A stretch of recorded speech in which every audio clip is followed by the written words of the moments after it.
More people and colder every day. Funny, huh?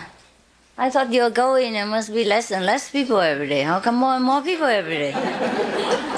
Cannot believe it. What's wrong? Huh? Where do you come from? You're not going? You did not go yesterday? Some? Only some. Not too many, right? I feel like I owe you something every day, huh? 好像欠他们什么东西。Are you okay? Yeah. Cold? No. Not cold? Yes or no? Yes. Not cold.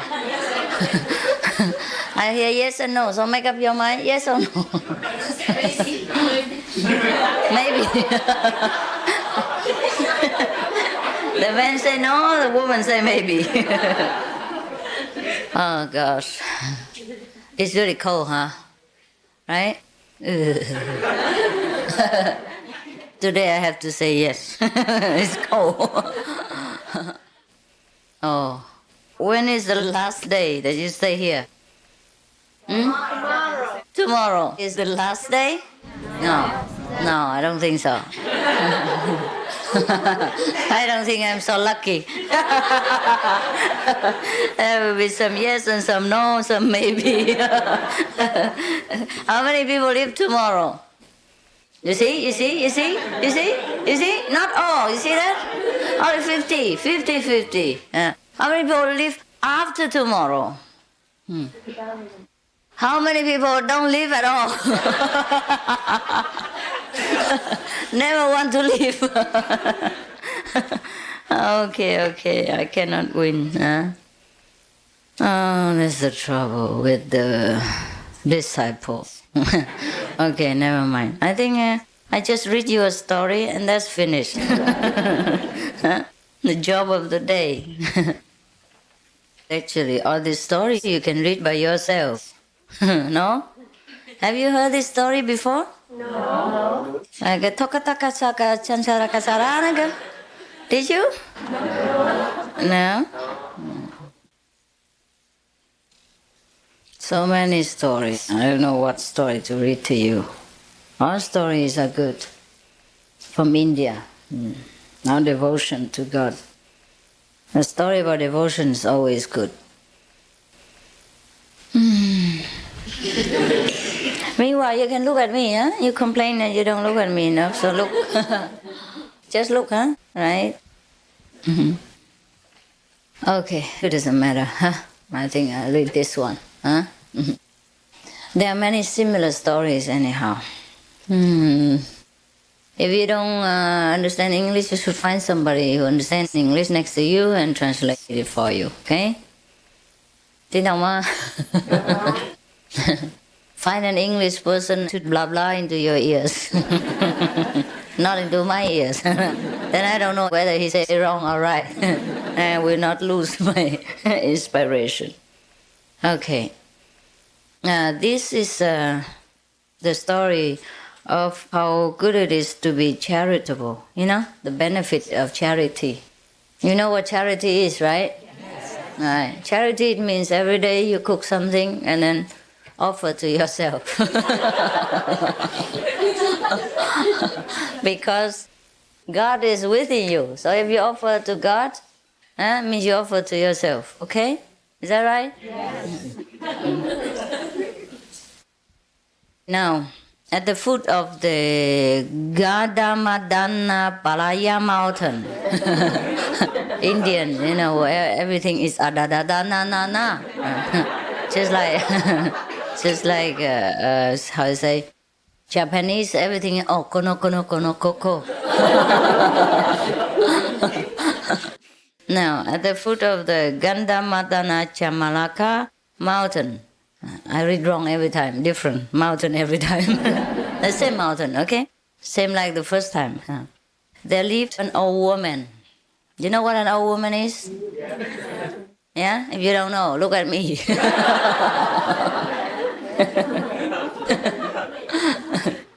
Okay. And she loved seclusion. Must be a very great practitioner, no? Seclusion. What you know what seclusion is? Huh? No, you don't. Now you're living in seclusion. For example, you came from America, Korea, come here to stay here with yourself. Okay, and you don't go out shopping or find boyfriends, girlfriends, things like that, and you don't talk to outside people. You stay here in this environment, far away from everybody, huh? And you meditate every day. And you seclude your mind within yourself in order to find your power, your greatness, your peace. That is seclusion. Yeah. So I don't know what kind of seclusion this is. Let's see, huh? Normally seclusion means like that, okay? But not the prisoner who is locked up within his cell, okay? Anyhow, seclusion. This woman, she loved seclusion. Most people, when they love seclusion, it means they want to be one with God. They want to be alone so that they can think of God, they can meditate on God, they can remember God, they can love God, they can see God, they can hear God, they can talk to God, they can listen to God, they can eat with God, sleep with God, walk with God, sleep with God, etc. Okay? Now, that is a true seclusion. Yeah? But this woman is not this case. She was the worst of all the misses in the country. It means she's very stingy. Miser, huh? Right? Miser. Oh, sorry. Only one S here. Misers in the country. Oh, she's a mice. Oh, no. A mouse. A mouse never gives anything to anybody. Perhaps that's where the word miser come from, right? Only one S here. If two more S's, then would be better, huh? It would become Mrs., huh? Like me, huh? Now, she was the worst miser in the country. In India, of course, not in America. Maybe they're worse than that in America, I don't know. Don't tell them. Okay. Maybe, I always say maybe, okay? Maybe. In case I offend your national pride. She lived alone in seclusion just because she didn't like to share her possessions, her food, with other people. I was thinking. I was having an illusion. I thought she's living there alone because she wanted to think of God and meditate like you. Like you, the saints in Meli. Huh? But no. Charity was unknown to her. She knows nothing about charity.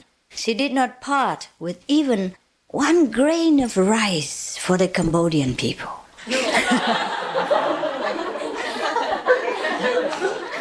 During her lifetime, never ever did she give anything at all. Not even her cleaning mop. When it's worn out, she would repair it or keep it somewhere in case. Yes, I never give it to anybody. Now there is a god called Lord Vishnu. You know Vishnu, huh? Second word God, huh? Perhaps. And he watched with interest the life and action of this famous old lady. He found that she was to die soon, after New Year. After she eats the first rice cake, she's probably going to choke to death. Actually, there are many Japanese old people who choke on rice cakes during New Year's festival. Make sure you don't eat too much rice cakes, okay? You know the sticky rice cake? Yeah. I don't know how they can choke on it, but actually somebody did. Maybe this lady would choke on rice cakes, sticky rice cakes, on New Year, and she died soon, okay? And Lord Vishnu saw that she had only 3 more days of her life on earth. How good. So that people could share some of her possessions after she's gone.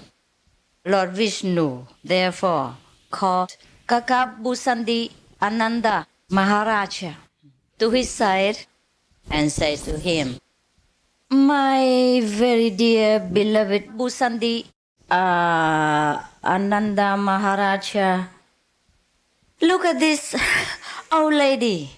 She has not done even a little of charity during her life. She has been miserly all throughout her entire existence. You go and try to snatch something from her at least today, because tomorrow she has to die."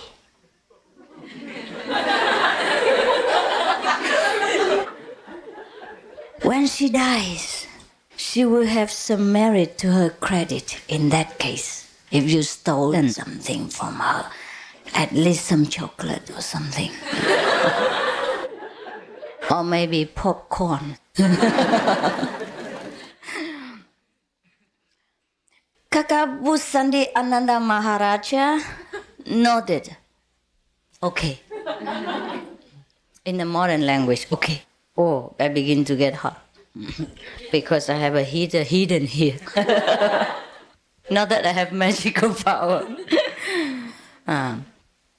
And he took the form of a crow and sat on a tree near the house of Kachani. Kachani is the old woman's name.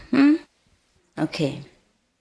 It was the time when she was washing a handful of black gram soaked in water for cooking her food. Now Busandi decided to snatch away a bigful of it. Gram, right? What is that? I don't even know what that is. Maybe rice, huh? Maybe. Okay, let's change it into rice to make it, to make it more easy. Okay, now he wanted to snatch a big one of rice, okay, from the old lady, the stingy old lady. And suddenly, in one leap, he flew near the vessel and took a mouthful of grain with lightning speed. But the alert old woman grabbed him with a greater speed still. Grab him by the neck like this. She wrung his neck. Yuck.